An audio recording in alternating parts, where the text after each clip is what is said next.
Oliver Cross was 70, and he had lived a majority of his life on the streets, moving from shelter to shelter while trying his best to live happily with his lot in life.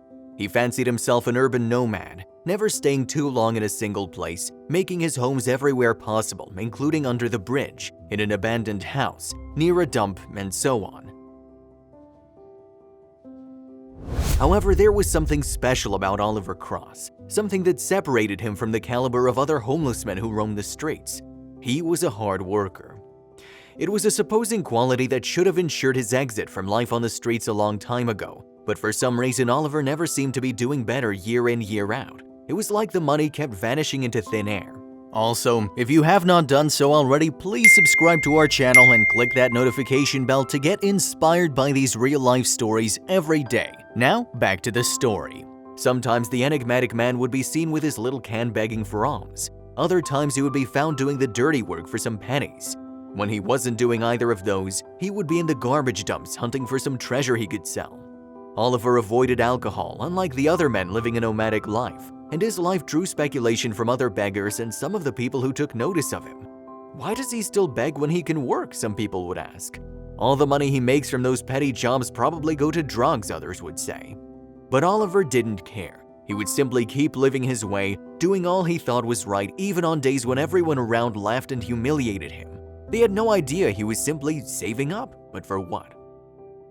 It went on for several more years until one fateful afternoon, a rough-looking Oliver ambled up to the gates of the orphanage where he grew up. "What do you want here, old man?" the head of security asked him.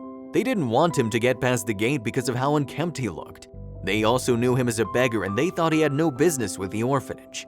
Even after explaining that he had something to donate to the establishment, security still refused to let him pass. Determined to gain entry, Oliver attempted to force his way in, and in response, the security guards called the police.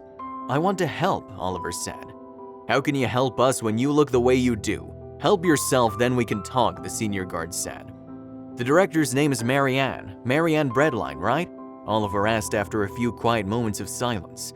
The guards were surprised that he knew the orphanage overseer's first and last name, and it gave them pause. "Get me on the line with her immediately," the head guard told one of his subordinates who rushed to do his bidding. They got Marianne on the phone and she agreed to meet Oliver, but she couldn't recognize him at first glance. Not that it stopped the man from saying what he had to say. "You once took care of me when we were younger. You were like an older sister to me when everyone rejected me. 8 years ago, I discovered that you now work as a director in this orphanage where we met and were raised. We both know it has never been funded, and I know how hard it is for you to keep it afloat, so I wanted to help in my little way." Marianne was 73 years old and had been his best friend during their childhood.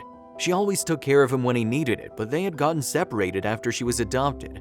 After his speech, he handed a teary-eyed Marianne a gift check, but she ignored it and hugged him instead. The check purchased from a famous department store was worth $15,000, which the orphanage could use to buy clothes and toys for the children. "I know this may not be enough, but I wanted to do something to help you and the kids," the homeless man said, making Marianne cry. She hugged him some more and thanked him for what he'd done, but she couldn't let him go just like that. "My old friend," she said, "I always wondered what became of you, and I'm happy you turned out to be such a kind-hearted man. If you don't mind, I'd rather have you help out here more often. That way you'll also get to legally occupy one of the rooms built for the workers here. How does being a security guard sound?" "I couldn't encroach," Oliver began to say but was interrupted. "Nonsense, you belong here. How could you ever encroach?" she said. The guards also apologized for being rude towards him, having learned that appearances can be deceiving. They quickly became good friends with Oliver, who impressed them with his hard-working spirit and giving nature. The man remained there, guarding the kids and donating things until he drew his last breath. A life well lived, if you ask him.